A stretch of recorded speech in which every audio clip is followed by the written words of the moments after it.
nous allons progresser avec cette notion, donc, de cette dichotomie, je redis, de Israël et les nations. Pourquoi donc dichotomie? Alors qu'on a vu jusqu'à présent donc l'unité primordiale, donc il est un. Alors nous avons vu aussi, excusez-moi, de l'homme, du fait au fait qu'il y a une forme, il a une source et il a surtout une structure. Par contre, notre problème, c'est au niveau de l'histoire. Apparemment, donc, il n'y a pas d'unité dans l'histoire. Même si on approfondit donc l'histoire du début jusqu'à la fin, on n'arrive pas donc à saisir le fil conducteur. Bien sûr, pour le religieux, il va chercher donc Dieu, il va chercher donc là, mais même au niveau de Dieu, il ne comprend pas. Il y a des hauts et des bas.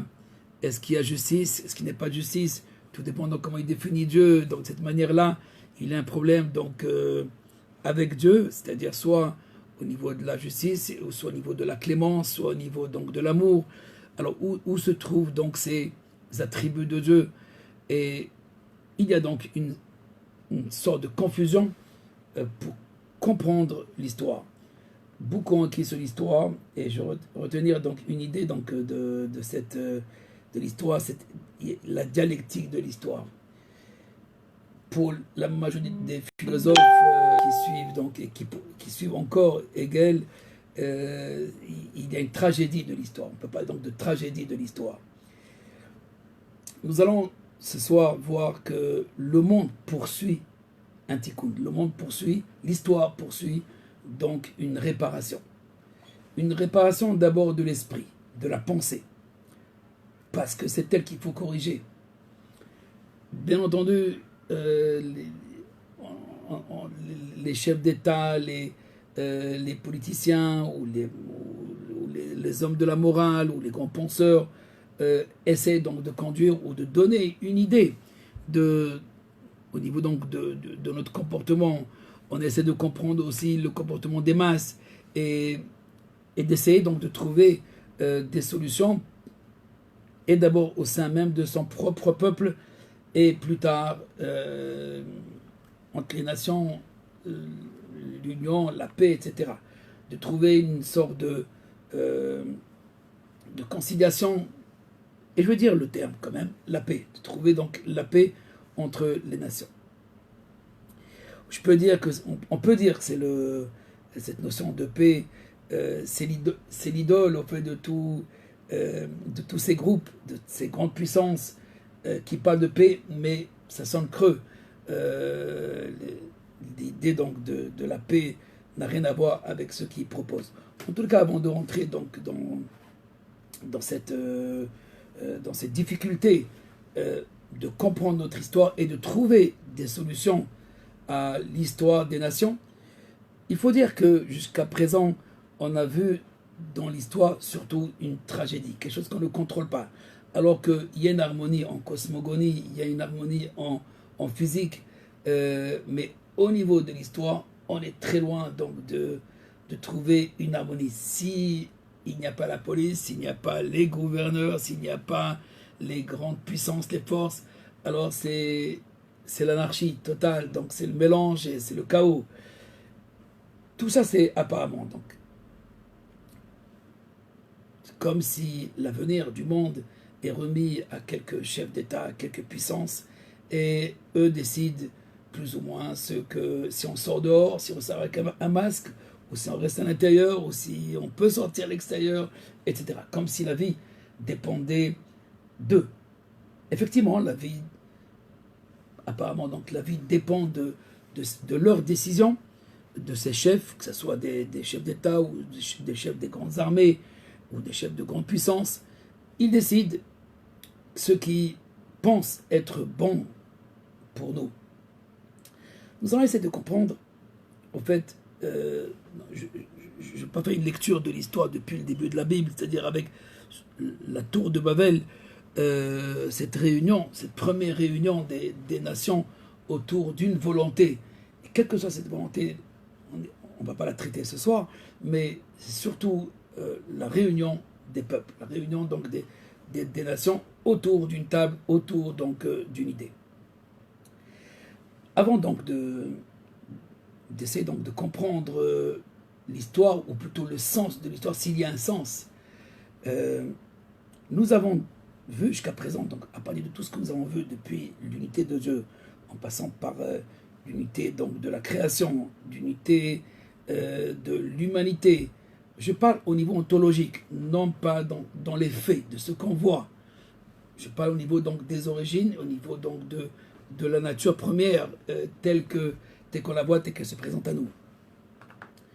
Quand on réfléchit donc à cette unité, on pense, on tend à croire plutôt, on tend à croire que l'histoire se veut progressive, en adéquation avec les créatures. Mais le but de cette histoire, nous avons déjà annoncé le thème, c'est la révélation de l'unité. Il y a lieu de le montrer maintenant, de l'unité primordiale. Et cette unité primordiale, elle passe par la perfection donc de l'humanité, d'atteindre sa perfection. Apparemment, on est très loin de cette perfection, parce que, comme je l'ai écrit dans Tikkun Olam, pour ceux qui ont le livre à la page 68, que si le monde évolue selon une certaine morale et éthique, avec des hauts et des bas, il manque quelque chose à la morale humaine pour être vraiment une morale, on va dire, universelle. C'est pas la survie, c'est pas la subsistance, c'est pas l'économie, c'est pas la sécurité qui sont donc les fondements qui doivent nous animer. C'est la perfection de la nature. Et ce qui manque, justement, dans la réflexion des grands penseurs, c'est cette idée donc de la perfection de la nature, que la nature peut atteindre sa perfection. On n'y croit pas. Comme si la nature est détériorée depuis son naissance. Et voilà, on ne peut pas atteindre cette perfection. Mais on peut rechercher une harmonie, on peut chercher une paix, on peut chercher une tranquillité. Ce manque dans le raisonnement, c'est-à-dire cette idée qu'on a parlé, donc c'est dans nos derniers cours, c'est-à-dire l'idée de la perfection, de l'Ashlemut, que l'Ashlemut, c'est elle qui a animé la création depuis le début, et c'est qui anime l'histoire, et c'est le but de l'histoire. Et le but de l'histoire, c'est justement atteindre la perfection pour vivre ou expérimenter ce qu'on appelle l'éternité, l'infini. Si on ne voit pas cette image, si on n'a pas cette image en tête, alors bon, on vit du jour au jour, et ma foi, pour ceux qui croient, plus ou moins diront que c'est pour le paradis, c'est pour le monde à venir, mais ce monde est détérioré et délabré, donc on ne pourra jamais atteindre et voir cette perfection. Donc ils vivent l'éphémère ou le passage. Mais personne ne s'arrête de dire non, c'est ici où doit se passer la révélation de l'unité. C'est là où se révèle la royauté de Dieu. C'est là où nous devons atteindre cette vérité absolue. Mais ça passe par la perfection de notre esprit, de notre pensée, de notre comportement. Donc, c'est ce que je disais, voilà ce qui manque aux penseurs et ce qui manque donc à tous ces élites et même à ces chefs d'État, qu'on ne recherche pas la perfection, on cherche ce qui peut nous permettre tout simplement la subsistance. Et s'il y a la sécurité, tant mieux. Certains ne pensent même pas ni à la subsistance, ni à la sécurité. C'est le monde à venir qui les intéresse, ou le paradis. En fait, dans leur imaginaire, ils ont créé ce paradis et ce monde donc de félicité. Si on ne le recherche pas ici-bas, alors on a raté quelque chose. On a occulté la seule vérité que Dieu veut révéler. C'est sa perfection à lui, l'éternité. Et donc il faut se confronter avec cette idée. J'annonce déjà la couleur pour le Ramchal, le but de l'histoire. Tout le but de tous les événements ne concourt que vers la révélation de cette unité primordiale. Et là, nous allons essayer donc de comprendre peut-être cette action pour beaucoup, surtout ceux qui ne nous ont pas suivis depuis le début, mais on va rappeler bien entendu les grandes lignes. Je suis à la page 72 pour ceux qui ont le texte. Je pense qu'il a été publié ce texte dans la page de Reconstruire les 70 nations.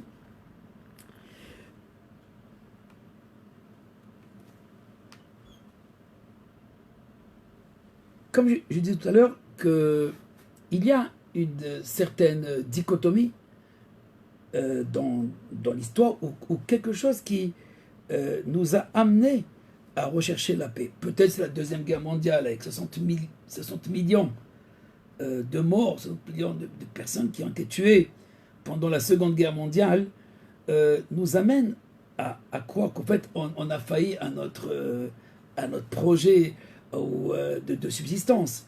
Voilà, on se tue entre nous.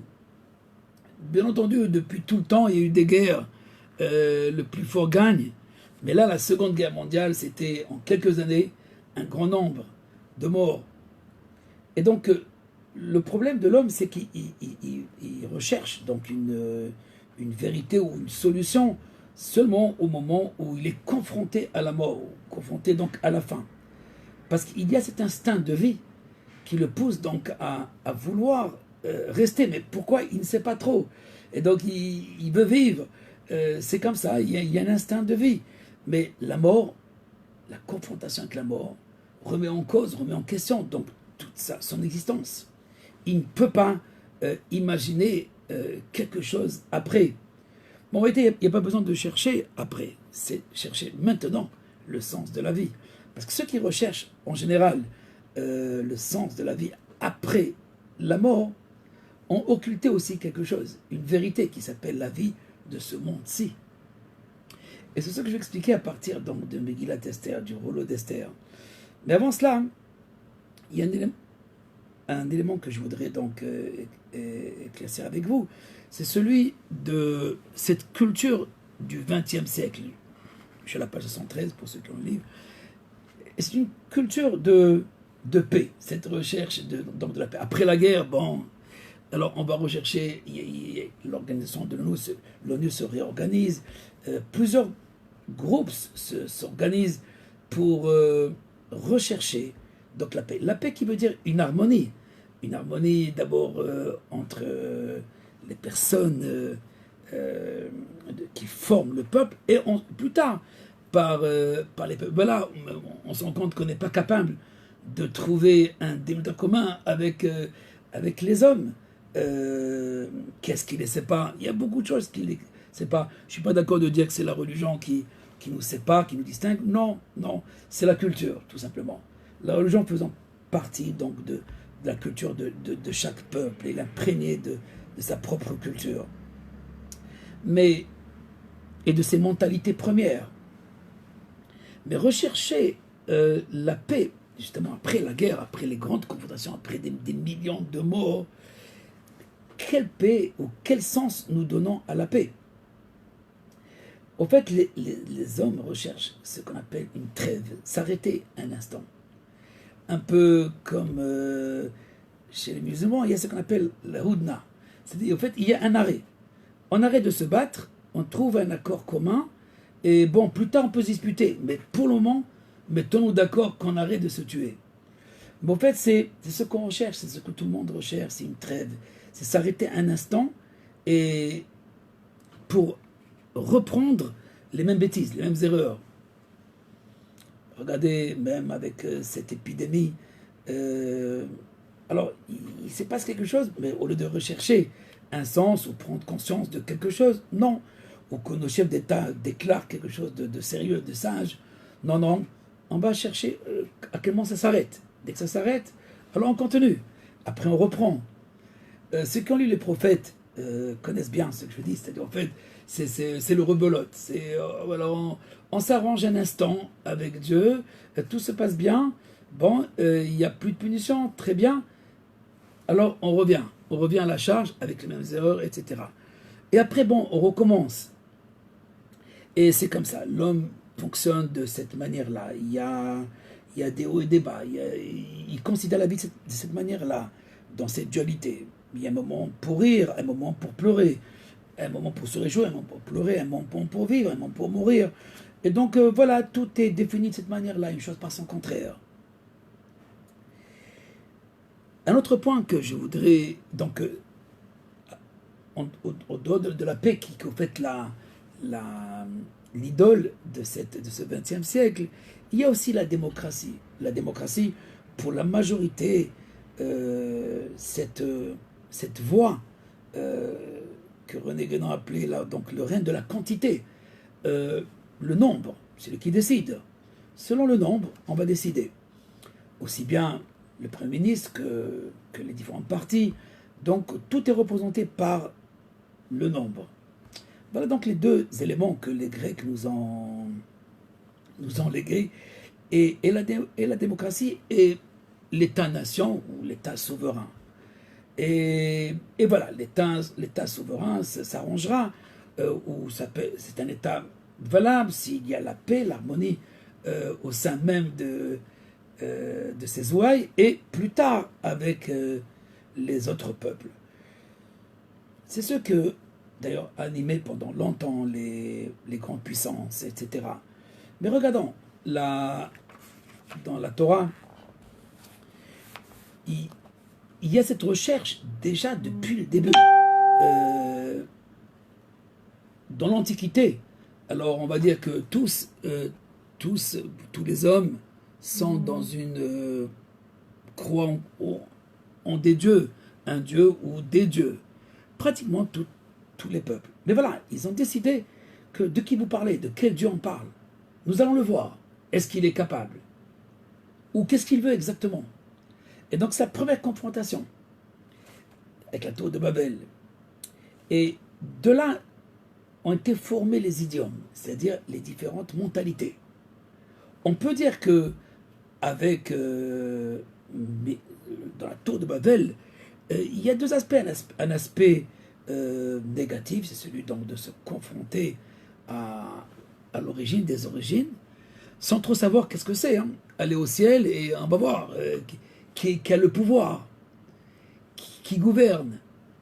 Et plus tard, donc, l'aspect positif, c'est celui de une fraction donc, de l'humanité, mais d'une manière plus ferme, avec des différentes mentalités, des différentes langues, des différents idiomes.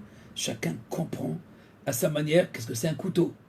Chacun a une signification du terme, un peu comme ce qu'on appelle la sémiotique, c'est-à-dire le sens, le sens du mot. Et en donnant un sens au mot, alors on décrète notre comportement, notre mentalité, notre haine et notre amour aussi par rapport aux autres.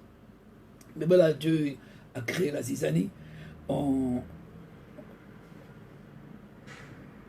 formant donc des différentes mentalités ou des différents idiomes. Si avant on parlait une seule langue ou un seul langage, c'est-à-dire un seul idiome, une seule compréhension, on a la même quand on dit une table, c'est une table, et un chat, c'est un chat, et un marteau, c'est un marteau. Mais là, on ne comprend pas. Donne-moi le marteau, il lui donne l'épée. Mais pourquoi tu me donnes l'épée? Donc il y a une incompréhension. Cette incompréhension, qui est au fait la première division au sein de l'humanité. Alors ne croyez pas qu'en anthropologie, que les mentalités ont été créées par rapport au peuple antique ou aux différentes parties de la race humaine, c'est-à-dire de l'Afrique, de l'Asie, etc. Non, ça se passe ici, dans cette volonté de se réunir lorsque on n'est pas prêt à cette union. Mais parfois, on se réunit pour une cause qui est néfaste. Soit il existe des réunions et des sommets pour trouver des solutions à l'humanité. Mais tout ça, c'est pas a priori, c'est a fortiori. Comme je disais, après la guerre, alors on pense à la paix. Mais cette paix, elle est relative par rapport... On ne veut pas arriver à la guerre, mais on ne veut pas non plus une véritable paix. On veut juste qu'on ne se bat pas entre nous, qu'on s'arrange. Ceci dit que la compréhension, l'intellect l'intellect humain a été, je dirais, reformaté. Quand je dis reformaté, c'est que après, d'abord le déluge, un grand coup, un deuxième coup, c'est celui donc de la destruction de la tour de Babel et la dissolution donc de tous ces partis, de toutes ces forces au sein même de l'humanité, et de les mettre chacun à part, et que chacun doit découvrir ce qu'il est, et ensuite de revenir à une union, mais qui n'est pas au nom d'occulter l'unité, c'est le contraire, c'est de comment s'unir ou révéler cette unité première. Si la tour de Babel marque un coup très dur pour l'humanité, c'est-à-dire de là, on a perdu toute possibilité apparemment de se réunir, mais non, on va se réunir, mais différemment. Il y a deux possibilités de se réunir, parce que ça ne va pas, et il faut trouver quand même une solution. Et il y a cette union qui est de l'amour, c'est-à-dire comme un homme et une femme qui s'unissent entre eux et vivent ensemble le véritable amour. Le shalom, en vérité, c'est le roi Salomon qui va le dévoiler. C'est lui qui dévoile ce Shir Hashirim Hashel Shlomo, Shalom Shalom. Dans le mot Salomon, il y a le mot shalom. Et quand on voit bien Salomon, cette personnalité exceptionnelle, Dieu dit à son père, au roi David, tu ne construiras pas mon temple. Le roi David ne construit pas le temple, mais c'est lui qui a trouvé la place du temple, c'est lui qui a acheté, qui a acquis l'espace du temple, celui qui a amené le peuple à une foi exceptionnelle. Et pourtant, tu ne construiras pas mon temple. Pourquoi? Tes mains sont pleines de sang. Oui, mais c'était mes ennemis, tes ennemis. D'accord, tu n'as pas besoin de te justifier. Tu ne construiras pas mon temple. Salomon, donc, va retrouver je vais utiliser ce terme, je n'ai pas d'autre terme pour le moment, ce formatage de l'intellect. C'est-à-dire, il va reformer, il va reconstruire la pensée de l'humanité, mais en réunissant tous les antagonismes.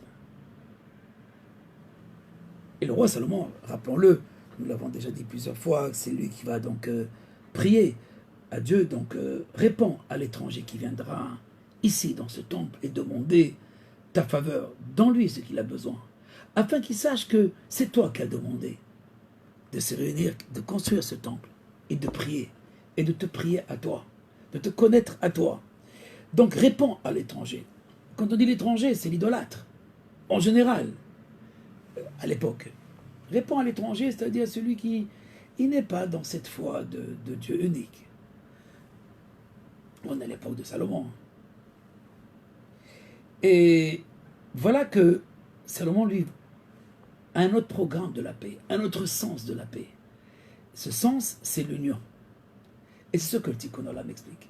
Le Tikkun Olam parle au fait de l'union. Mais qu'est-ce que c'est l'union? L'union, c'est pas le G8, c'est pas le G20, c'est pas l'O8, c'est pas l'ONU, c'est pas tous ces groupes qui ils se réunissent pour un thème ou un but qui est, on va dire, entre les guillemets, soi-disant, sauver l'humanité. Bon, on ne doit pas se moquer parce que je suis certain qu'il y a parmi eux des gens qui cherchent réellement à sauver l'humanité, qui cherchent réellement à trouver le bien de l'humanité. Mais voilà, tout était triqué. Le sens même du mot shalom était triqué et faux. Il ne s'agit pas d'une entente, il ne s'agit pas d'une trêve, il s'agit d'une union. Cette notion de l'union a amené le Harizal à penser tout le tikkun que par un seul terme, le zivug, comme l'union d'un homme et d'une femme. Nous avons parlé de cette dichotomie déjà dans la création même, elle existe dichotomie. Mais quand même, Oseh Shalom Ibrahim, il fait la paix, il fait l'harmonie dans son cosmos. Et on le voit bien. N'importe quel petit physicien, et même ou grand physicien, parlera d'une harmonie dans tout le cosmos. Et Dieu ne joue pas au dé. Il n'y a pas de hasard. Cependant, comme nous l'avons vu au niveau de l'histoire, c'est là donc le tohu. Mais qui a fait l'histoire? C'est Babel, c'est Babylone, la tour de Babel. L'histoire de l'humanité a commencé vraiment, on peut dire, avec cette tour de Babel. Pas avant. Ce qui est avant est incompréhensible. Pour certains même, c'est une énigme, tout ce qui s'est passé avant. Et c'est peut-être même juste des métaphores. Mais réellement, l'histoire de l'humanité, elle a commencé avec cette confrontation avec l'unité. Et donc Dieu a retiré cette unité dans la langue, dans l'idiome, et donc dans la pensée. On va penser autrement maintenant, tous les termes. C'est pas seulement le marteau que chacun va lui donner un sens, mais même le mot paix, chacun va lui donner son sens. Mais en fait, tous les sens sont bons. On ne peut pas dire qu'un sens est mieux qu'un autre. On peut dire qu'il est plus proche de l'idée complète. Mais chacun a une partie du sens. Et même ce qui nous paraît comme les Indiens, ou qu'est-ce qu'ils appellent la paix, ou je ne sais pas, ou d'autres, et on est loin de la paix du XXe siècle. Mais même cette paix du XXe siècle, c'est une grosse blague. C'est creux. Pourquoi? Avant d'expliquer donc le Ramchal, dans cette notion que le Ramchal appelle la Yerida, c'est-à-dire l'unité des pensées, l'unité dans la pensée intellectuelle de l'homme, la pensée cognitive. Avant de parler donc de cette notion de Yerida, parce que jusqu'à présent on a parlé de l'unité de Dieu, de l'unité de la création, de l'unité de l'humanité, mais on n'a pas parlé de l'unité de l'histoire. Ce qui va faire l'unité de l'histoire, c'est cette reconnaissance, ou plutôt ce dévoilement de l'unité de la pensée. Ce n'est pas la pensée universelle, mais l'unité, ce qui, avant donc que ça se disloque avec la tour de Babel. Ce Safa Achat, cette langue primordiale. Cette langue, et quand je dis cette langue, c'est ce sens du mot, ce sens de l'existence. Qu'est-ce que c'est un homme? C'est pas de la biologie, c'est pas des morceaux donc de chimie qui s'attachent entre eux. La vie, c'est pas de l'oxygène. Mais aujourd'hui, bon, on est très loin de cela parce qu'on n'arrive même plus à penser de qu'est-ce que c'est la vie. C'est ce formatage dont je parlais tout à l'heure, on nous a formaté déjà dans nos idées, donc même du sens de la vie. Mais quand même, chez certains peuples, et je dirais chez certaines traditions, il y a encore un sens à donner aux choses de ce monde. C'est ceux qui recherchent ce sens qui sont appelés à révéler cette Yerida. Je pense que Carl Jung, dont j'ai parlé déjà dans mes derniers cours, était un homme d'une très grande sagesse et il a fait le constat de notre histoire. Dans mon livre, à la page 114, je rapporte ce texte de Jung où l'intellect tel qu'il est, rationnel, a causé des dégâts pour lui énormes. En se détachant donc de la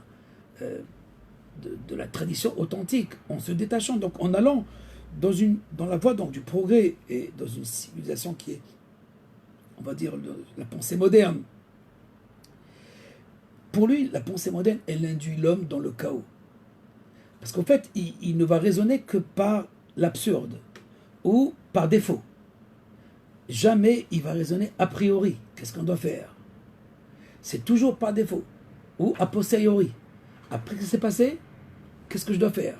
C'est comme je disais tout à l'heure, la paix, elle vient non pas a priori, parce qu'il y a eu 60 millions de morts, etc. Donc, toute notre réflexion, elle est par rapport au noir, on va chercher le contraire, le blanc. Donc, une chose par son contraire. C'est la faute d'Adam, le jour où il veut apparemment comprendre quelque chose. Il veut comprendre, donc il comprend une chose par son contraire. Dieu lui dit, si tu marches ou tu vas dans cette voie, la voie de l'expérience, donc la voie du nombre. Alors dans ce cas-là, hein, le nombre c'est 1, 2, 3, etc. Donc si tu vas par la voie de l'expérience, eh bien tu connaîtras la mort, parce qu'à un moment donné ça s'arrête. Et rebelote, on recommence, comme maintenant. Alors quand il y aura un certain nombre de morts, alors on s'arrête. Et après, on recommence. Et c'est tout, il n'y a que la mort qui me dérange. Rien d'autre me dérange. C'est l'homme qui a cherché cette voie. C'est le jour où tu consommeras, où tu auras cette voie de l'expérience. Donc, c'est ton raisonnement qui décide. Et c'est ça que les gens de Babel, les dos de Babel, se sont révoltés sur le a priori qu'ils ont reçu. Donc ils ne veulent plus a priori. Ils veulent a posteriori.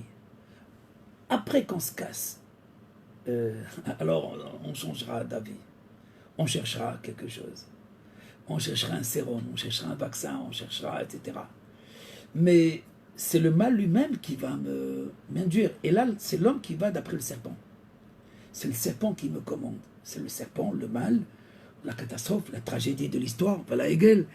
Et c'est elle qui va me corriger. Si je n'ai pas une tragédie, je ne change pas. Je continue. Mais quand il y a une tragédie, eh bien je change de cap. Un peu comme celui qui navigue donc son bateau, eh ben, il voit par là, il y a le vent du nord, ou je ne sais pas, bon, il faut changer de direction.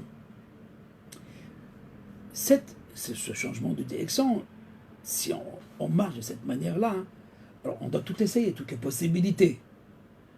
Tout le temps qu'on n'a pas essayé toutes les possibilités, donc on ne va pas dévoiler le vrai. Donc le vrai va venir par défaut, c'est-à-dire j'élimine premier cas, deuxième cas, troisième cas, j'essaie tout. Et pourquoi pas cet antibiotique, et pourquoi pas cela? En attendant, il y a des morts, bon, c'est pas grave, on continue.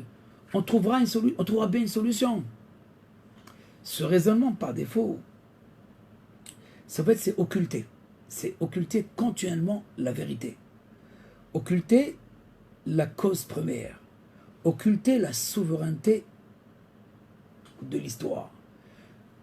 Occulter donc le pouvoir de l'infini. Et qui lui, il n'a pas de fin dans ses possibilités. Et donc tu risques de perdre ton temps.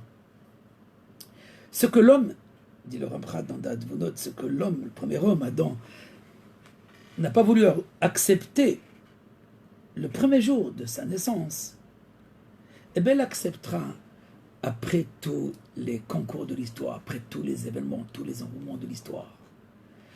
Alors, même si l'homme a pris un autre chemin, celui de l'expérience, celui donc de la sensibilité, celui donc de Etzadat, celui donc de la connaissance, qui est produite par son expérience à lui, qui est produite par le nombre, par la gradation, par l'évolution des choses. Je ne peux pas décider, il faut évoluer. Comment l'autre va raisonner, que ce soit dans la guerre, ou que ce soit dans les virus, ou que ce soit dans toutes les situations, on va attendre d'abord le coup. Et ensuite, on va réagir. Le roi Salomon a pris le taureau dans ses cornes. Mais au fait, Mordechai et Esther aussi dans le rouleau d'Esther. Dans le rouleau d'Esther, nous allons voir une autre manière une autre compréhension de l'histoire. Si jusqu'à présent, on avait le bien, le mal, le gentil, le bon et le mauvais,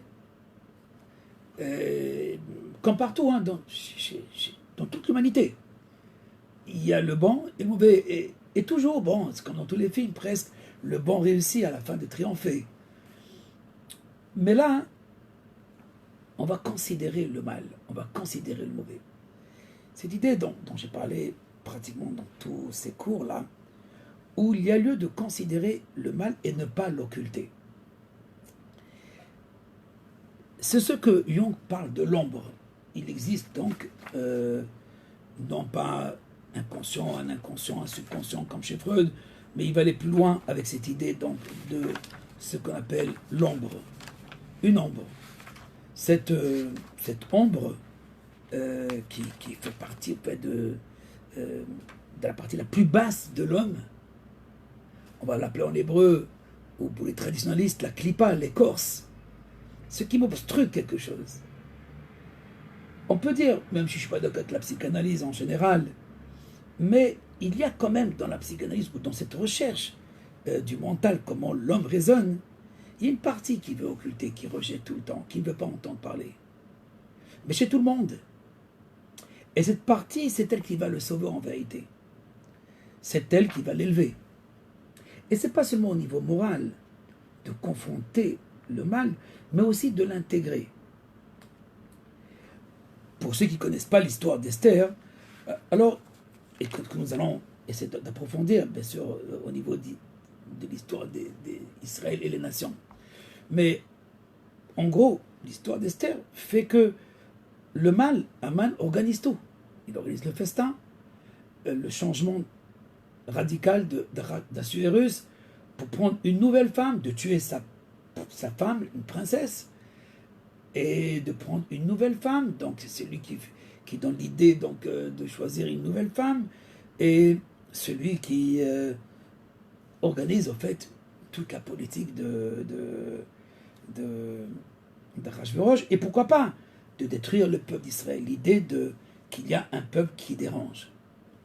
Il y a un peuple qui dérange, et si on se débarrasse de ce peuple, alors on s'est débarrassé du cancer, on s'est débarrassé du mal. Ceux qui peuvent s'opposer, c'est seulement les Juifs. Personne ne peut s'opposer à toi. Mais il y a un qui n'est jamais d'accord avec rien du tout. C'est leur habitude. Donc si tu le déracines, alors tu as gagné. Au fait, même Bilam dira la même chose. À Onkelos, à un converti romain. Enfin, il a fait donc une séance de spiritualisme et d'aller donc parler à l'âme de Bilam. Mais l'histoire d'Esther nous montre comment le mal joue un rôle important. Non pas seulement dans le retour du peuple juif à Dieu, mais aussi comment tout va se transformer, le mal qui se transforme en bien. Cette idée de la transformation du mal en bien, on la connaît sous plusieurs formes, mais la fête de Purim, d'Esther, et cette fête du vin, etc., qui a fait chavirer donc le peuple juif dans la dérive. Mais voilà, il y a un retour, mais de manière exceptionnelle, à Dieu, jusqu'à qu'on parle donc d'amour avec Dieu.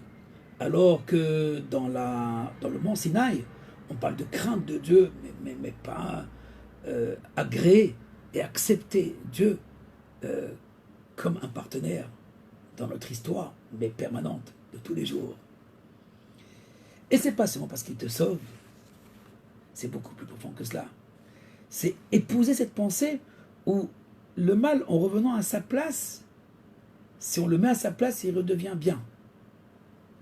Cette idée, pour la majorité, je parle des penseurs, n'est pas encore atteinte. Très peu sont les kabbalistes qui ont parlé donc de la réparation du mal, comme le Ramchal l'a fait. On peut dire que Rabbi Nachman de Breslev aussi, dans plusieurs textes, est allé dans cette voie de la transformation du mal. Mais tout le monde parle que le mal est au service du bien. Dans le judaïsme, on connaît cette idée depuis Rabbi Akiva, que le mal est au service du bien. Mais voilà, dans notre histoire, on occulte au fait le mal. Mais en vérité, on n'occulte pas le mal. On donne une importance très grande au mal. On craint le mal. On a peur du mal.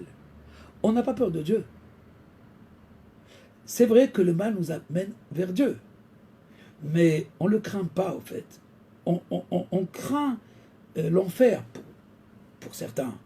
On craint la catastrophe. Le Zohar, dans sa première page, parce qu'il parle de la crainte de Dieu, il dit que tout celui qui craint Dieu, parce qu'il a peur que ses enfants meurent, ou parce qu'il va arriver au feu de l'enfer, ou qu'il va tout perdre, celui qui craint Dieu pour cela, il a peur de ce qui va se passer dans sa vie, dans ce monde, ou même dans notre monde. Et toute sa foi repose sur cette peur. Eh bien, c'est une mauvaise crainte. La seule crainte qu'on doit avoir de Dieu, c'est la crainte révérentielle. C'est Hirat HaKavod, c'est craindre sa gloire, craindre sa splendeur, craindre sa présence.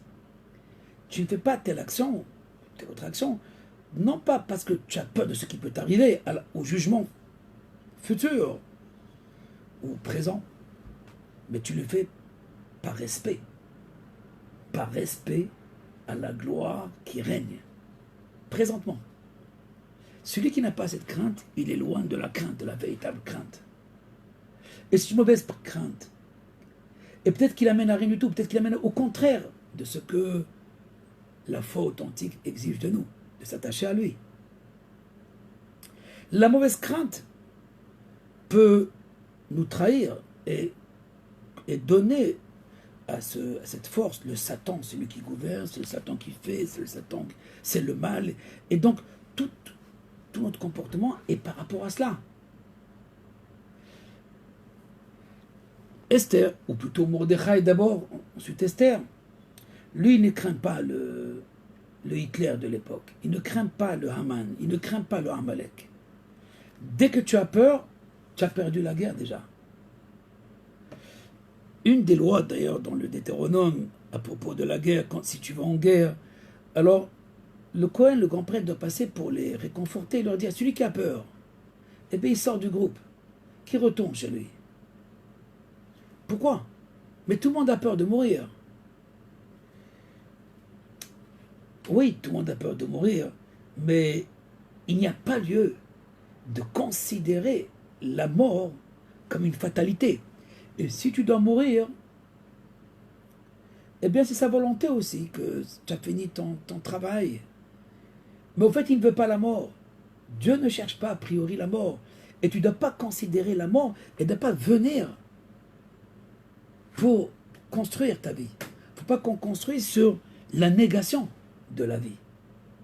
Parce que la mort, c'est la négation de la vie. Pour beaucoup de monde, des gens qui travaillent beaucoup acharnement, c'est pas pour vivre, mais c'est parce que ils ont peur de la misère. Ils ont peur de ce qui peut arriver.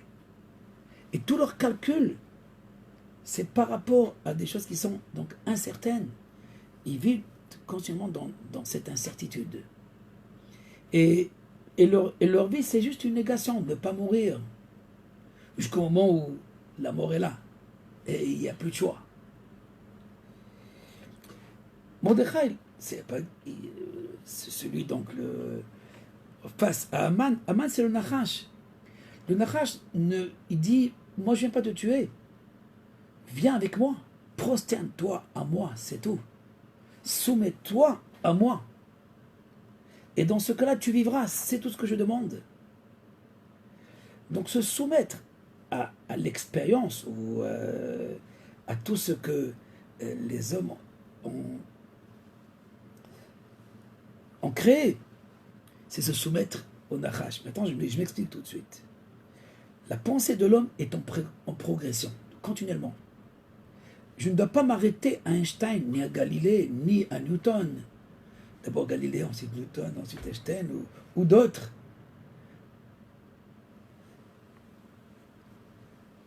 La pensée de l'homme est en progression parce que Dieu veut amener l'homme à cette foi de l'unité absolue. Que c'est lui la cause, véritable cause, et sa pensée. Et il œuvre vers une construction. Si les sciences humaines, qu'il ne faut pas dédaigner ni dégrader, il faut considérer les sciences, mais comme une évolution de la pensée. Non pas comme une statue, non pas comme quelque chose de immobile. Non, c'est faire des dieux. Le seul qui est immobile, c'est lui, c'est Dieu, qui n'est pas affecté. Mais la pensée de l'homme, elle opère par rapport à une expérience. Elle ne connaît pas l'a priori. Il n'y a aucun a priori. Et même le prophète, et les différents prophètes qui analysent l'histoire et qui donnent donc des leçons, n'ont pas une idée totale du but ultime. Tout doucement, on peut dire que même dans le judaïsme, ça s'est développé, cette idée de du but ultime de l'histoire. Et c'est Rabbi Shimon Bar Yochai, c'est l'élève il y a donc 2000 ans, que lui donc va oser faire l'impossible. Dans sa recherche de Dieu et l'esprit de Dieu, il va dévoiler non pas seulement les secrets de l'existence, mais ce qui manquait à tout le monde, le but, le tachlit, le but donc de l'histoire, le but de l'humanité. Ce but, c'est pas le retour au néant, non, c'est le retour à cette conscience de l'éternité, de l'infini, cette révélation donc de l'unité primordiale. Alors vous allez dire, on va revenir à Babel, pas du tout. Babylone, donc le mélange, c'est un mélange c'est comme une Macédoine, mais qui n'a aucun goût. C'est un mélange, mais aucun goût prédomine. Alors que la fusion n'est pas une confusion. Si la tour de Babel, elle est liée à l'esprit donc de la négation, l'esprit du tikkun ne parle pas d'union en tant que confusion, de mettre tout le monde dans le même sac et on fait un mixeur. Non, c'est le totalitarisme, qu'il soit religieux ou pas, le fascisme ou même le nationalisme. On ne peut pas fabriquer une même personne. Comme leur visage est différent l'un de l'autre, et bien leur esprit est différent l'un de l'autre. Tu dois accepter les visages qui sont différents. Et aucun visage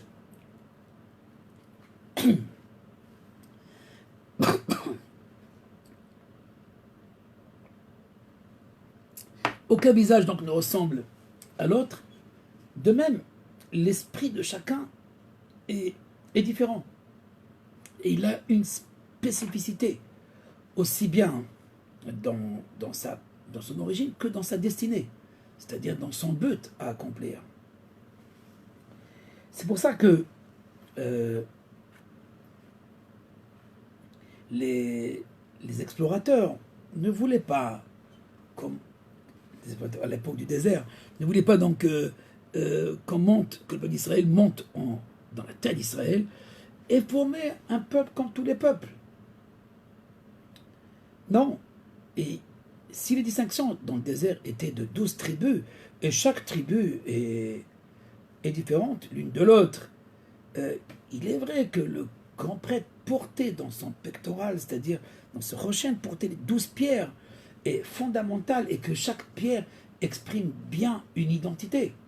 Et on peut dire aussi toutes les révolutions astrales, c'est-à-dire tout ce qui est donc au niveau des astres, les 12 mois de l'année avec ces différents signes du zodiaque, représentent ces 12 tribus qui représentent aussi les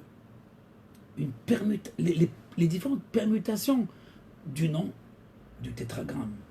C'est-à-dire, quand on prend le tétragramme du Tkevavke, on peut l'écrire de 12 manières et qui exprime 12 modes, 12 directions divines et 12 modes de pensée aussi, et 12 modes d'être. Mais voilà, le projet de monter en Israël, il est vrai que ce n'est pas de former encore un peuple comme tous les peuples. C'est celui donc d'apporter l'harmonie de toutes les nations, de tous les peuples. C'est celui d'apporter ce qu'on appelle la paix. C'est celui d'apporter donc la réparation du monde. En installant définitivement ce qu'on appelle, d'une manière très creuse, malheureusement, le trône de Dieu. Mais il faut comprendre c'est quoi ce trône, cette malchoute, cette royauté. Cette royauté est composée de toutes les différentes facettes ou modes de pensée. Et toutes ces différents modes de pensée se partagent d'abord en deux parties, en deux voies. Revenons à Adam Arishon, son père de fil, le premier homme, avant la faute, avant donc le choix de la voie de l'expérience, la voie donc de l'art de la connaissance, il était plongé dans le monde de l'infini, dans le Gan Eden, il était dans ce jardin, il était dans cette, en symbiose avec la pensée primordiale, il l'occulte pas. Mais à un moment donné, donc, il est séparé de sa femme, et c'est là où commence une première dichotomie. La femme qui a un raisonnement, de l'ordre de l'extériorité, l'homme qui n'a aucun raisonnement. On connaît donc la suite. Ils vont poursuivre une voie, mais une voie où il faut connaître une chose par son contraire. C'est-à-dire que, oui, j'ai faim, donc je dois manger. Mais je ne peux pas manger sans avoir faim. Les prêtres dans le temple devaient manger sans rapport avec la faim ou pas, par le commandement de manger certains produits donc, qui arrivaient donc au temple. Je donnais cet exemple parce que Adam Aïcham a été confronté, le premier homme a été confronté justement de faire accomplir une chose par son contraire, ou comprendre une chose par son contraire. Cette compréhension d'une chose par son contraire, c'est ce que je disais tout à l'heure, c'est le a posteriori. J'ai un problème et donc je dois me confronter. Je suis fatigué, je dois dormir. J'ai faim, je dois manger. Etc. Il n'y a rien qui est a priori. Mais la première voie, l'homme est animé par quoi exactement? Par le projet divin. À savoir, il est animé par un seul rayon. Un peu comme les anges dans les Mitpa'alim Mina Shoresh, qui sont animés par leur propre racine, qui est Dieu. L'homme n'est pas animé par l'ordre primordial ou l'origine primordiale. Il est animé par quoi? Par l'essence, donc par la dualité. Ceci dit que il y a deux hommes, enfin Adam et deux hommes, un qui est avant la faute et un autre qui est après la faute. Avant la faute, donc l'homme, il est dans ce Etzraïm, il comprend la vie, non pas comme la négation de la mort, mais la vie éternelle, donc il n'a pas de fin. Alors que maintenant la vie va être comprise selon, je dois mourir, donc dans ce cas-là je dois faire.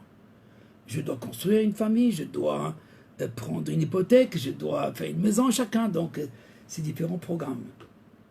Mais on n'est plus animé par ce qu'on appelle la voie de l'éternité. On est animé par une voie et son contraire, une chose et son contraire, ou une chose et sa négation. Ceci dit qu'Adam Arishon, le premier homme, va expérimenter donc cette grande difficulté donc de vivre le contraire, et malheureusement donc il doit passer par la mort, et la mort va prendre conscience. Voilà, si pour la majorité des gens ils se rattrapent comment dire, à l'accident ou après l'accident parfois, pour Mordechai et Esther, ils vont anticiper, ils vont aller donc, ils vont venir avant même que le mal prenne une proportion ou qui me dépasse, ou qui dépasse mon esprit, et je n'ai plus qu'à attendre seulement. Je n'ai plus de choix que d'attendre. Non, on ne va pas être dans cette attente. On va anticiper parce que le mal lui-même est inscrit, non pas pour m'arrêter, mais pour m'éveiller, pour me prendre conscience. Et c'est l'ombre dont parlait Jung aussi. Il a dévoilé de manière exceptionnelle, même dans cette voie de la dualité, le mal n'est pas une tragédie, comme dit Hegel. C'est pas une tragédie. Le mal n'est pas une tragédie. Le mal va être le moteur qui va te pousser à passer à une autre étape. Mais si tu restes avec lui, à savoir si tu le considères, et tu es dans l'attente, alors tu es dans l'idiotie et dans les choses qui sont aberrantes, et peut-être même dans la descente vers l'oubli. L'intervention de l'homme face au mal, c'est elle qui va lui permettre, ou son approche par rapport au mal, par rapport au serpent, c'est elle qui va lui permettre de surmonter ou surpasser son niveau de conscience pour rendre l'ombre, cette partie de clipa, comme sa couronne. La couronne, à savoir ce qui est au-dessus de sa tête. L'ombre, c'est pas la partie qui est inférieure à nous.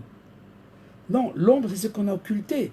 Mais ce qu'on a occulté, ou ce qu'on ne veut pas, eh bien, c'est cette chose-là qui va te permettre de revenir justement à cet idiome premier, à cette pensée première. C'est-à-dire à la pensée qui relie, à la pensée qui unit. Le roi Salomon était dans cette voie où il faut se servir du démon. Enfin, je parle d'une manière énigmatique pour ceux qui comprennent tant mieux, sinon il faut comprendre que tout doit être au service, dans ce temple, au service de Dieu. Comme tout ce que l'Éternel a créé, l'a créé pour sa gloire. Donc, amener même le mal, ou ce qui nous paraît comme quelque chose de fataliste ou de défectueux, de l'amener sur l'autel de sacrifice. Sur l'autel de sacrifice, non pas celui d'hôpital, mais sur l'autel de sacrifice, permet à l'homme d'amorcer ce qu'on appelle le tikkun, sa propre réparation, et plus tard donc de la réparation du monde. Pourquoi est-il cette dichotomie? Cette dichotomie, elle a commencé donc avec deux raisonnements ou deux arbres, donc deux voies. En vérité, ces deux voies correspondent à deux noms de Dieu.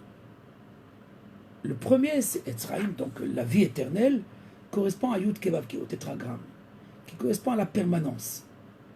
Il n'y a pas de jour, il n'y a pas de nuit, il n'y a pas avant, il n'y a pas d'après. Oui, mais tout mon raisonnement dépend donc de ce cause et effet, ce qui est avant, ce qui est après, parce que j'attends qu'est-ce qui va se passer pour agir ou comme ceci ou comme cela. C'est ce qu'on appelle l'expérience, la voie expérimentale, que l'homme n'a pas encore abandonnée. Elle est toujours là, l'expérience. Faute de sagesse, bien sûr l'expérience va l'aider. Mais avec beaucoup de morts, avec beaucoup de défaitisme aussi. Ceci dit que l'origine de ces deux raisonnements, ou de ces deux étapes dans l'histoire, ont commencé avec l'homme. L'homme qui est avant et l'homme qui est après. L'homme avant la voie de l'expérience et l'homme qui est après la voie donc de la perception des sens. Qu'est-ce que mes sens me disent? Donc mon intelligence est fabriquée par ma sensibilité et surtout par mon expérience, ce qu'on appelle avant et après. Mais voilà, le avant et après, c'est qu'il y a un après aussi. Et ce après devient avant de un autre avant, etc. À savoir, oui, Newton c'est juste, mais il y a après lui de nouvelles découvertes. Et donc il y a une reformulation de la théorie, etc. C'est pour ça que j'ai dit tout à l'heure que nous ne devons pas croire dans la science une foi absolue. Pas du tout. C'est une expérience. Donc elle tend à changer, à se transformer. Elle n'est pas donc immobile. Elle n'est pas éternelle. C'est le fruit de la connaissance et qui se développe. Si j'accepte ça, donc j'accepte ma légèreté, mes faiblesses, mes lacunes, et je peux réparer dans ce sens-là. Et ce qu'on appelle Elohim. Elohim, c'est le second aspect de Dieu. Le premier, c'est celui de l'éternité. Elohim, c'est le créateur. Et c'est quoi créateur? Eh bien, il y a une cause et un effet. Un effet. Il y a un début, il y a un engendrement. Donc, la créature, donc, elle est créée. Il y a un être qui est incréé, mais toutes les créatures sont créées. Donc, c'est le début. Elohim, c'est le début de la science. C'est le début, il donne cette possibilité. Et c'est ce que dit le Nachash. Le Nachash les invite, Veitem Kelohim. Vous allez être des dieux. Vous allez connaître la science, la connaissance, qui vous permettra de ne plus vous soumettre à quoi que ce soit, qu'à vous-même, qu'à votre expérience. Et voilà, c'est un jeu qu'on fait. et s'exprime de manière la plus forte avec la tour de Babel. Et là, c'est Hachem qui descend, mais c'est Elohim qui se dévoile. Au début, c'est Hachem, c'est-à-dire cet aspect de l'éternité, c'est Dieu, cet aspect de l'éternité qui était encore en rapport avec les hommes, quelques hommes, avec la tour de Babel. C'est fini. On va avoir affaire à une révélation de Dieu, mais à travers la nature, à travers les forces de la nature. Et donc les hommes ne peuvent pas comprendre plus que cela, à savoir, on est bloqué, on continue, on s'arrête, on continue. La gradation, le nombre. Pour conclure cette première partie, parce que nous avons vu, donc il y a une dichotomie dans la révélation de Dieu lui-même. Il y a le Dieu transcendant, Dieu donc avant la création, et qui aujourd'hui, il y a cet aspect de Dieu qui est l'éternel, mais il y a une émanation de Dieu qui se révèle, une émanation de Dieu qui est une volonté, qui se révèle à travers la création. Mais voilà, la création, elle est fabriquée, elle est composée donc d'une évolution. Donc Dieu ne crée pas le soleil et la lune tout de suite, il crée d'abord plusieurs éléments jusqu'à arriver donc à l'homme à la fin. Donc il y a une évolution. Et l'homme apparemment n'a pas de choix que d'utiliser ce principe donc de l'évolution pour comprendre ce qui se passe autour de lui. Mais voilà, il y a eu un Darwin et un Lamarck, etc., qui, par la théorie donc de l'évolution, se sont arrêtés quelque part à une place, et voilà, l'homme descend à partir du, etc. Et c'est biologique, ça on peut le prouver, et par l'expérience aussi, et par les découvertes aussi, etc. Alors, voilà la dégénérescence, et voilà donc l'expérience de l'homme, quand il veut occulter a priori le principe premier. Alors même sa théorie de l'évolution, elle amène donc à des choses qui sont déraisonnées complètement. Le Elohim peut devenir Elohim Aherim, des dieux étrangers. Alors qu'en disant Adonai ou Elohim, l'éternel est Dieu, il n'y a pas d'autre Dieu, il n'y a que l'éternel. Et que toute force, c'est lui. C'est lui qui la commande. Et toute force, même si c'est une émanation de lui, elle n'est en aucun cas autonome, elle ne peut pas faire et décider quoi que ce soit. Aucune fois que ce soit une planète, que ce soit un ange, que ce soit un homme mauvais ou bon, parce que tout sert à Dieu, ou à un virus. Donc, tout est à son service. Mais aucun n'a l'autonomie. À partir du moment que je donne l'autonomie à une loi, à une cellule, à un virus, à une bactérie, et que, voilà, c'est de cette manière que telle ou telle chose s'est fabriquée ou s'est réalisée, alors en fait je crée des dieux étrangers. Le serpent, lui, est très malin.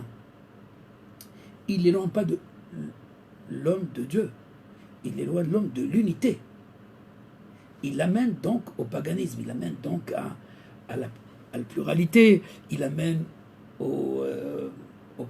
à toutes ces formes donc de ce règne de la quantité. Et que maintenant aussi un Premier ministre ne peut pas être Premier ministre ou président seulement par la majorité. Et tout est décidé par cette majorité.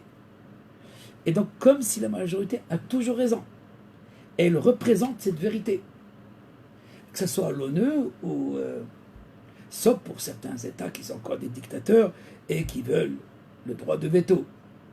Dans ce cas-là, vous n'allez pas nous dire qu'est-ce qu'il faut faire, on est plus fort que vous. Donc qu'est-ce qui domine? C'est la force. La force des armes ou la force économique, peu importe. Ce règne de la quantité, ce règne donc de ce Reshut Harabim, des Kelim, des instruments de Dieu. Si ce sont des instruments de Dieu, quand on les considère, on les sépare de sa volonté, donc ils ne sont plus à son service, ils sont à notre service, à nous. Alors on arrive donc à ce tohu-vabohu, c'est-à-dire à ce chaos. Ça ne veut pas dire que le monde est est plus dans le chaos aujourd'hui qu'avant. Non. Non, non, on a raisonné et on a évolué dans ce sens, qu'on le veuille ou pas, de la réparation. Je le montrerai dans notre prochain cours. C'est dès lundi prochain, parce on va reporter donc ce cours d'aujourd'hui. Aurait dû être il y a une semaine, donc la semaine aussi. Sur la suite, donc Israël et les nations. Israël et les nations représentent ces deux formes de pensée. Kehelek Adonai Amo. Le peuple d'Israël fait partie donc de la présence de Yudke Vavke. Cet état de Adam avant la faute. Mais ce Adam après la faute, il a un rapport maintenant avec Dieu, mais dans ses forces multiples, et qui doit nécessairement revenir à l'unité. Mais voilà, le peuple juif aussi a demandé, avec le veau d'or, fais-nous, Asenu Elohim. Ils ont dit à Aaron, fais-nous aussi comme les nations. Parce qu'on ne se trompe pas, toutes les nations qui collent Elohé à Amim. Elohé à Amim. Les peuples sont liés à Elohé, à Elohim. Ils ne sont pas reliés à Yudkevavke. Seul Yaakov, Jacob, qui Helek Adonai Amo, Yaakov, qui Helek Adonai Amo, Yaakov, Chevel Nachalato. Yaakov, il a eu cet héritage, l'héritage donc parce qu'il a combattu l'ange de Elohim, il a combattu l'ange de Esav. Et il a vu que Elohim, au fait, il est au service de Havaya, que le pouvoir de la nature est soumis à la volonté de l'éternité. Donc la temporalité n'est pas décomposée. Le temps n'est pas séparé de l'éternel. Même si c'est une autonomie, est difficile pour nous de comprendre comment l'éternel est dans le temps aussi, et comment il s'investit dans le temps, nous ne devons pas séparer le moment, le temps, donc l'instant, avec l'éternité. C'est ça, Hashem wa Elohim. C'est Elohim, c'est la révélation de Dieu dans différentes étapes de l'histoire, par des peuples et par des chefs d'État et par des chefs d'armée.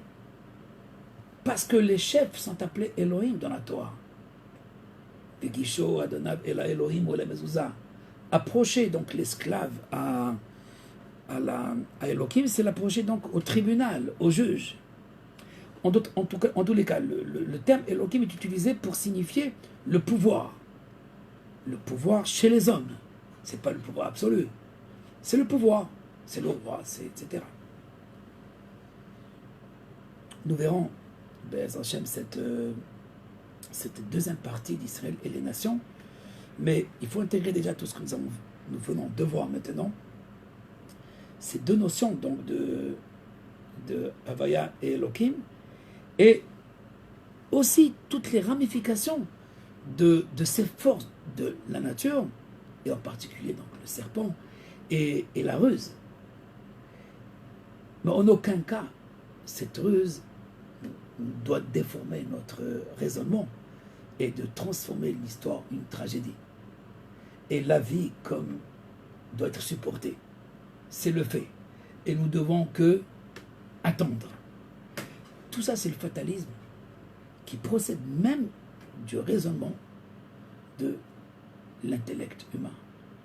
L'intelligence qui est liée à l'expérience nous a amené justement à cette connaissance aussi bien de l'évolution, de la gradation, mais aussi qu'on n'a pas de choix que d'attendre. Et tout notre raisonnement, donc, quand ça sera, on fera. C'est-à-dire que tout notre raisonnement est a posteriori, diavad. Il n'y a rien de a priori, parce qu'il n'y a pas de sagesse. Il n'y a pas de prophétie. L'homme a quitté cette voie de l'éternité, il a quitté cette voie de l'adhésion, cette voie de l'union. Mais cette voie de l'union, ce n'est pas s'unir avec lui. Non, c'est unir toutes mes écorces avec lui. Donc toutes mes lacunes, tous mes défauts, ou tout ce qui me tire vers cette ombre dont je parlais tout à l'heure, d'élever et de transformer l'ombre, de transformer l'écorce, c'est-à-dire ce qui me projette vers le fatalisme, vers la mort, cet aspect-là, cet élan de le transformer vers le haut, c'est-à-dire de transformer dans la couronne. On verra que la Yechida, il y a une grande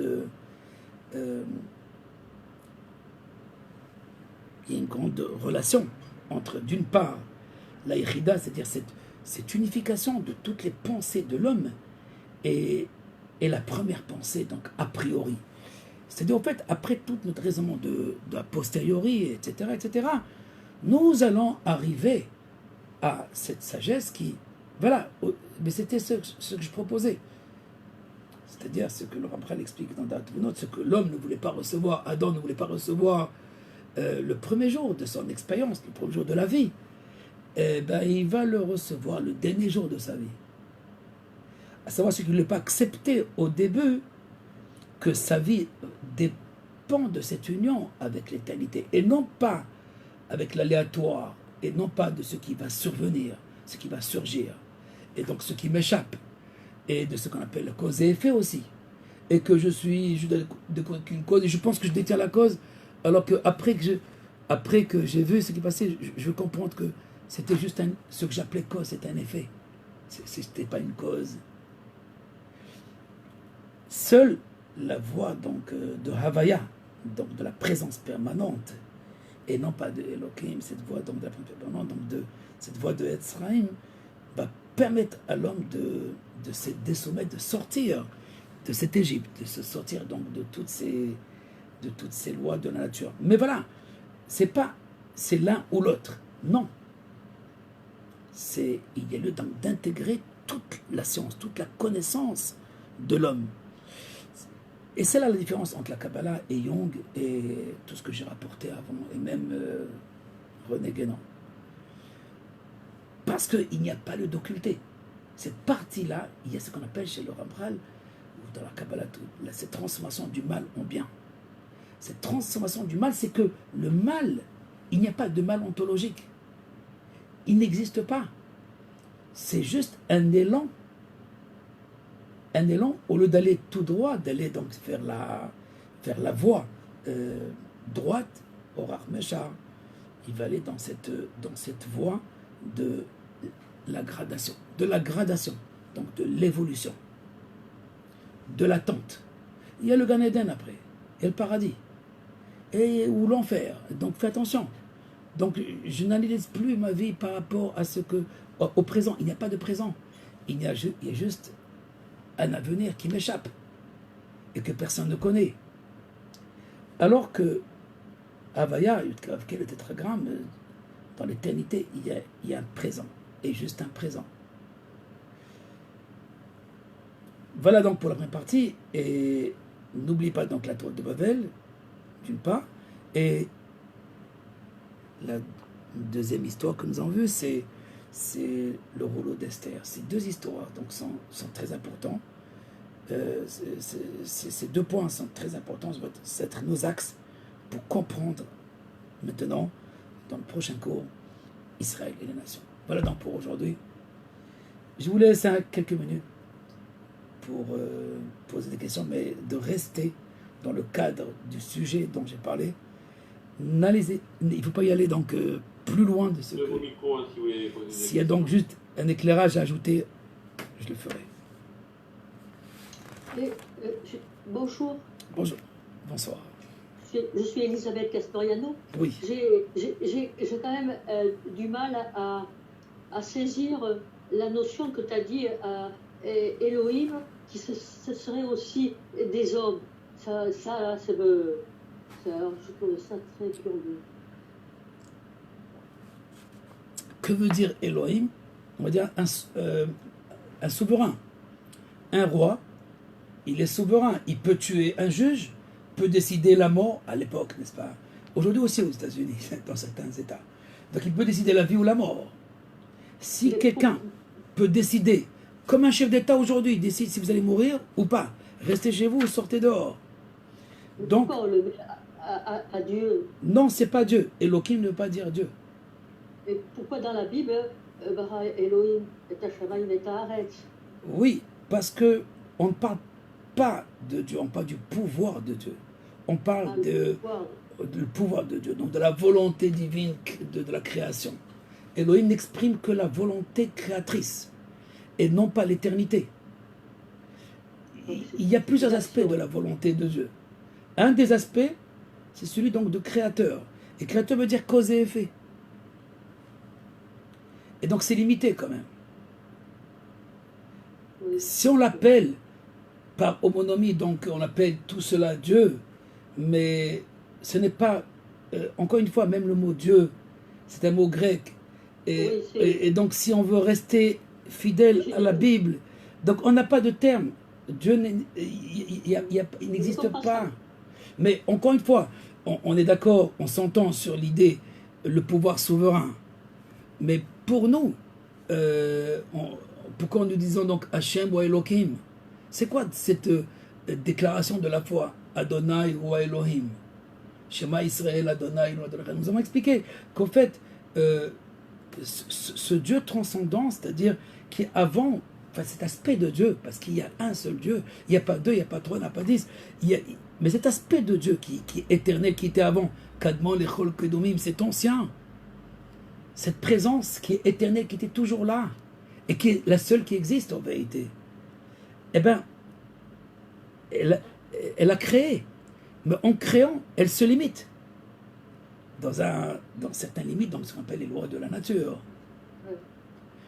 Cette limite a donné une place à une autre désignation de l'éternel, en le désignant avec Dieu, on va dire, ou l'immanent, celui qui, donc, qui se révèle à travers la nature. Mais la nature n'est pas Dieu. Non.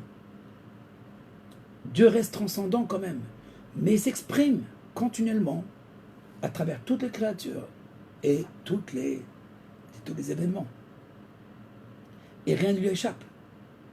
Et tout se conforme à sa volonté. Donc il n'y a ni Satan et ni loi de la nature non plus. Oui, mais on va désigner des lois de la nature, chose qu'on a compris par notre intellect, selon l'expérience. Et on va désigner tes lois jusqu'à qu'on prouve le contraire ou on complète cette loi. On tend à connaître une loi universelle qui unifie toutes les lois. Bon, on n'est pas encore arrivé. Il y a certains qui cherchent un vaccin pour tout, pour toutes les maladies. Bon, vous comprenez? Ça, c'est encore des dieux étrangers. C'est des Elohim Ahirim. Parce que ça n'existe pas. Il n'y a pas de Elohim Ahirim. Hachem ou Elohim, s'il y a un pouvoir dans ce monde, il n'a été légué que par Dieu. Et même par ce qui me semble le contraire, comme Aman. Donc n'ayez pas peur d'utilisation du terme Elohim pour désigner un juge. Parce que c'est le Talmud, c'est le Zohar qui le dit, c'est tous les sages d'Israël qui l'ont dit. Et d'ailleurs même l'explication simple du texte dans Mishpatim, dans l'Exode, à propos donc de l'esclave. Si l'esclave dit à son maître, je veux rester chez mon maître, je ne veux pas partir. Mais la Torah me dit 6 ans seulement tu garderas l'esclave. Tu dois le libérer à la 7e année. Que dois-je faire si l'esclave veut rester? Alors on doit aller chez le juge. Et la Torah pour dire on va chez le juge, alors on va chez Elohim. Bon, c'est pas une anomalie, mais c'est l'explication qu'on donne au pouvoir souverain. Le pouvoir souverain, c'est le juge. Mais regardez aujourd'hui les juges. Qui sont les juges? C'est les chefs d'État. Et c'est eux qui décident votre vie. Ou notre vie, oui. Ou un chef de l'armée, peu importe, ou la police. Ils se prennent donc pour le pouvoir totalitaire. Et même si on veut soumettre un pouvoir à un autre pouvoir, mais c'est une grosse blague aussi. Parce qu'on tourne autour du pot, parce qu'on va soumettre un pouvoir, on va le mettre sous un autre pouvoir, qui est sous un autre pouvoir.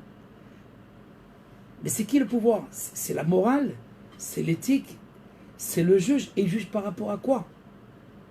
C'est ce que j'expliquais tout à l'heure, que notre éthique a failli dans son raisonnement. Elle a occulté la perfection. Elle ne cherche pas la perfection. Elle ne cherche pas l'idéal. Et parce que on ne cherche plus la perfection de la nature, alors on va inventer la paix.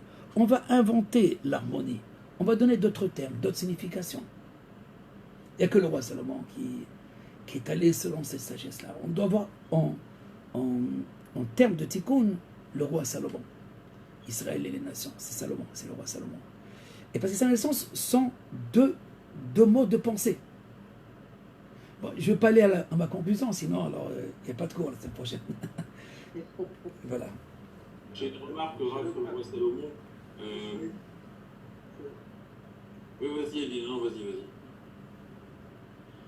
Elie est venu en retard et rien. Non, j'écoutais. Tu es venu à la fin. Non, j'ai fini au début et à la fin. Non, est-ce qu'on a des informations aujourd'hui? Bon, est-ce qu'on peut parler un petit peu du temps où on en est aujourd'hui par rapport à Gadjoud, par rapport au Ketch, etc. Compte tenu qu'on entend beaucoup de choses là-dessus, par rapport aux éléments qu'on vit, est-ce qu'il y a quelque chose qui peut nous... Je ne sais pas si c'est bien qu'on ne peut pas dire le Ketch seulement, mais est-ce qu'on peut dire quelque chose là où on en est aujourd'hui, quoi? Aujourd'hui, j'ai parlé avec une personne exceptionnelle à ce sujet-là. Donc, dans quelle étape sommes-nous? Mais bon, on ne va pas jouer au faux messie, on ne va pas jouer au prophète non plus, au faux prophète. Mais je pense qu'il y a un cadre de raisonnement dans l'évolution donc de l'histoire. La Torah peut nous donner. Mais voilà, il y a plusieurs clés d'interprétation dans la Torah même et parmi les sages. Moi, je retiens le livre Mamar HaGeoula du Ramchal, le discours de la délivrance, qui a été traduit en français. Donc, Mamar HaGeoula, je ne pourrais pas donc donner ou signifier une étape si on n'explique pas le programme de la Géoula. Et le programme de la Géoula, de la rédemption, n'est pas national.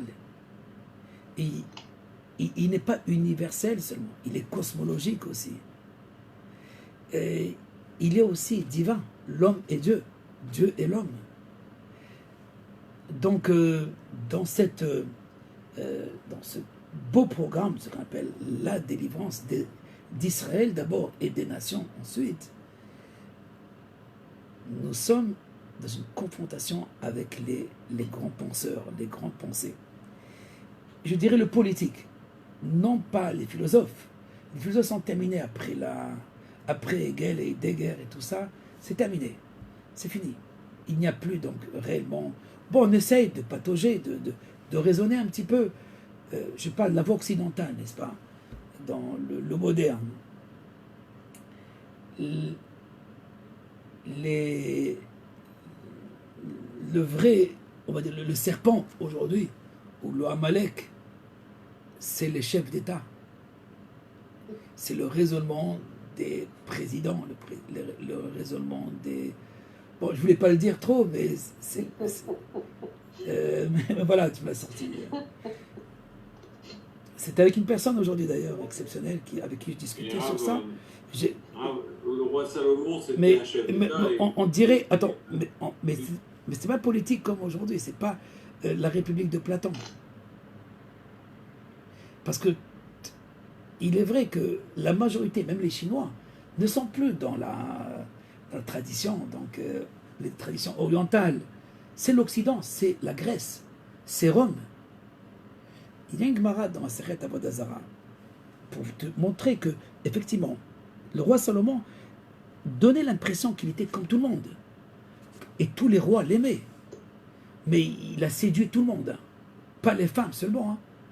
Même les princes et les rois de tout le monde. Tous étaient séduits par sa sagesse. Et la Gemara dit dans Avodah Zarah, Dieu va juger les penseurs des nations. Dans le jugement, quand on parle le jugement de la fin ou le dernier jugement, c'est pas tous qui vont être jugés. Pourquoi juger les masses? C'est tous des moutons. En grande partie, c'est des moutons. Bon, chacun a sa part dans ce gâteau, mais qui a déterminé, c'est ce dont je parlais tout à l'heure, ce formatage qui a formaté les pensées.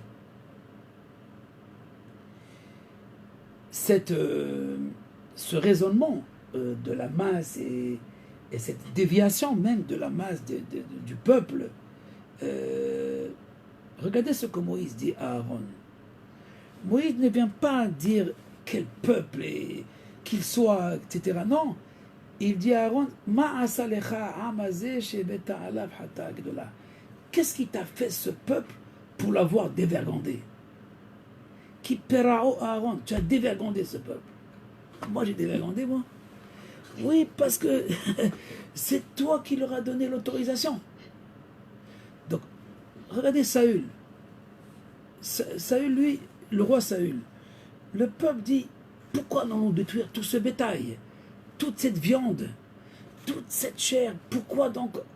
Alors que le prophète Samuel a dit, détruisez tout de Amalek, ne prenez rien du tout, incendiez tout.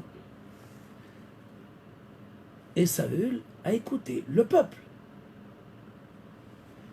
La démocratie, le règne de la quantité, la masse.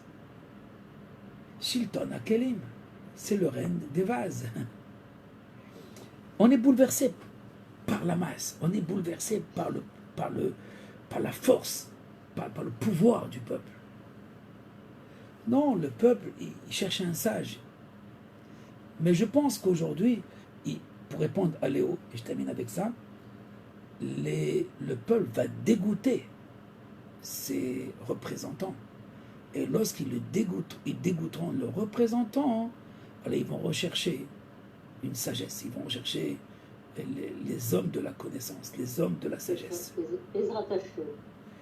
Voilà, et donc je ne peux pas dire plus que ça, c'est pré-messianique, mais il est vrai que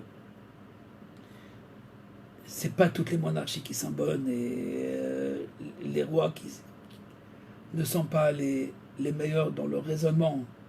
Et on a vu l'histoire. Je ne sais pas qu'est-ce qui est pire. Mais en tous les cas, il est certain que on ne peut pas remplacer la démocratie par un règne quelconque, par encore un fascisme ou un nazisme, ou de prendre un parti pris de quelque chose. Il faut une grande sagesse, c'est la Echida dont on parlera, c'est cette union de toutes les valeurs. L'union, voilà, chercher le terme, l'union de toutes les valeurs. C'est la Echida, c'est l'unité des valeurs, l'unité de tous les aspects des peuples de ce Babel, reconstituer le poste avant-garde, avant de se disloquer en plusieurs idiomes, en plusieurs mentalités, en plusieurs... mais en gardant toutes ces facettes. Comme j'ai dit tout à l'heure, en gardant toutes ces facettes. Et c'est ça, donc, le roi Salomon. Le roi Salomon n'a pas demandé, et l'étranger qui veut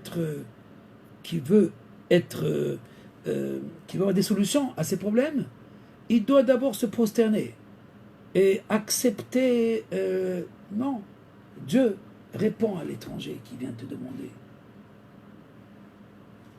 L'homme doit arriver lui-même à son propre raisonnement, où il doit s'inscrire. Mais si je l'oblige depuis le début, dans ce cas-là, non, je n'ai pas une baguette magique. Mais Salomon dit, après la construction du temple, Dieu Tout-Puissant Éternel répond à l'étranger aussi. Pas aux Juifs. Répond à l'étranger qui vient te demander une faveur. Favorise-le dans lui. Il sent que tu habites dans ce monde. On comprendra au fait que chaque chose qui doit se réaliser dans ce monde, si elle se réalise, c'est elle fait partie d'un projet du dévoilement de l'éternité, du dévoilement de l'infini. Chaque partie donc de l'histoire qui se présente à nous, on doit la considérer non pas comme un hasard, comme aléatoire, ou comme le produit de causes, etc. Non, comme le produit d'une volonté qui se conforme aussi au comportement et à la nature donc des hommes. Qui Adonai Odea, Marché Ben Adam, Dieu connaît les pensées de l'homme. Donc, il lui échappe pas ses pensées. On ne peut pas donc le surprendre. On ne surprend pas Dieu Donc, avec une déviation du serpent, il connaît toutes les possibilités. Le tout, est-ce qu'on veut tout utiliser?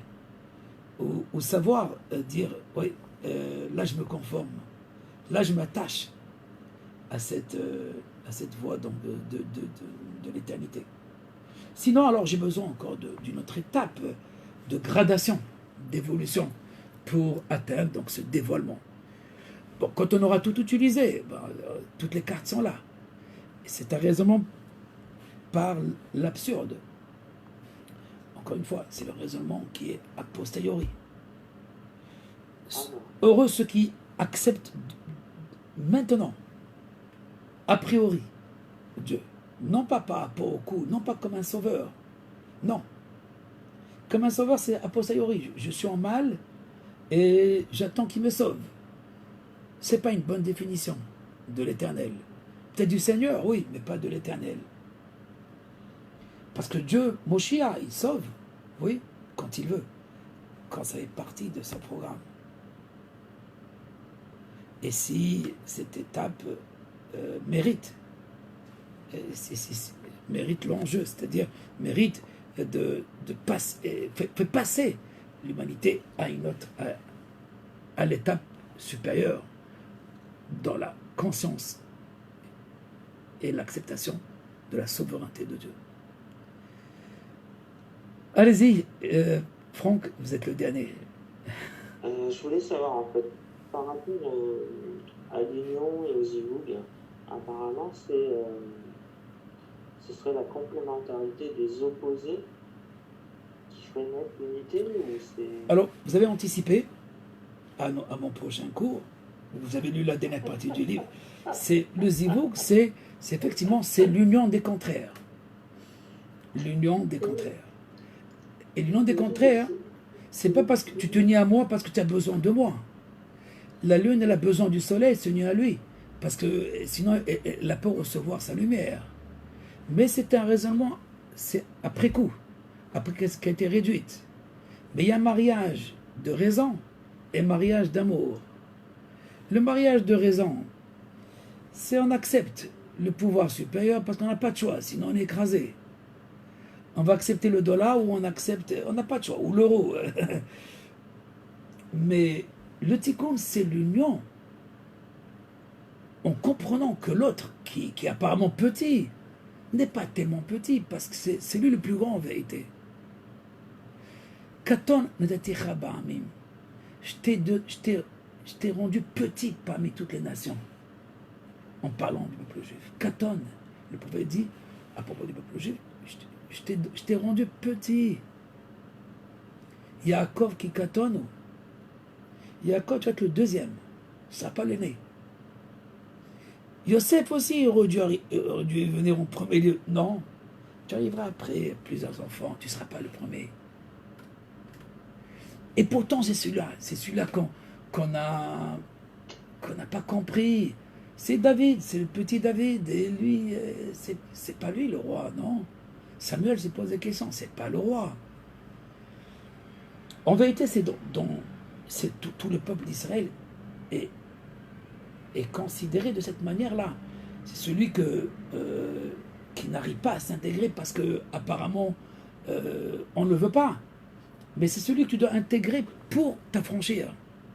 Les nations, en intégrant le peuple d'Israël, vont s'affranchir et vont atteindre, comme dit le Rambral dans Mamar HaChochma sur Rosh Hashanah, que les nations ne peuvent pas atteindre l'unité de Dieu qu'en passant par Israël, qu'en acceptant Israël. Parce qu'Israël est ce témoin antique, ce témoin avant la faute. Donc il garde cette couche qui, soyons honnêtes, le peuple d'Israël a fauté aussi comme les nations, etc. Mais il y a une partie, il y a l'essence, Netza Israël lo yishakek, comme a dit Samuel, cette éternité d'Israël, cette essence, parce que Shaoul, lui, est allé trop loin. Il a dit, bon, on va suivre le peuple. Et là, qu'est-ce qu'il dit Samuel? Non, tu te trompes. Le peuple, c'est pas ce que tu vois. C'est pas celui qui t'a demandé, on veut de la viande. C'est autre chose que tu penses. Donc même Saül n'arrive pas à comprendre l'essence même d'Israël. Il n'y a que le prophète qui l'a compris. Et donc, ce n'est pas le peuple qui va te raisonner, qui va te dire qu'est-ce qu'il faut faire. Donc, ce Netzach Israël, cette éternité d'Israël, qui ne s'arrête pas. J'ai lu un philosophe, vous connaissez peut-être, Sioran, penseur qui a écrit donc, la tentation d'exister. Il a un chapitre sur le peuple juif. J'ai rapporté dans mon livre, c'est un antisémite, hein, un grand antisémite, mais comme Bilam, mais il reconnaît au sein d'Israël quelque chose de particulier qui ne veut jamais s'arrêter, qui n'abandonne jamais. Et ça vient de quelque part, qui n'est pas normal. Alors que nous, on se fatigue vite, eux, ils ne se fatiguent jamais. Il ne s'est pas trompé, sauf qu'il a oublié d'où vient cette force. Elle n'est pas liée au peuple. Elle est liée à cette irida, à cette racine qui se trouve dans Jacob. C'est tout. C'est Jacob qui va nous donner cette possibilité de confronter les ténèbres et de passer tout le Mahavayabok, tous les voies donc du ténèbre jusqu'à s'unir à Dieu lui-même.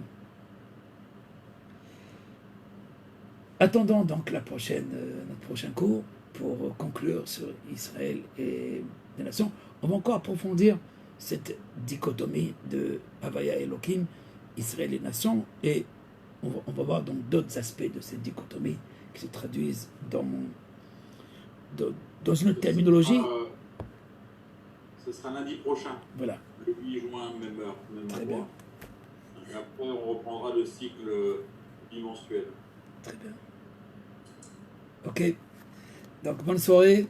Merci, Bonne soirée. Merci, À Rav. bientôt. Au revoir. Et donc,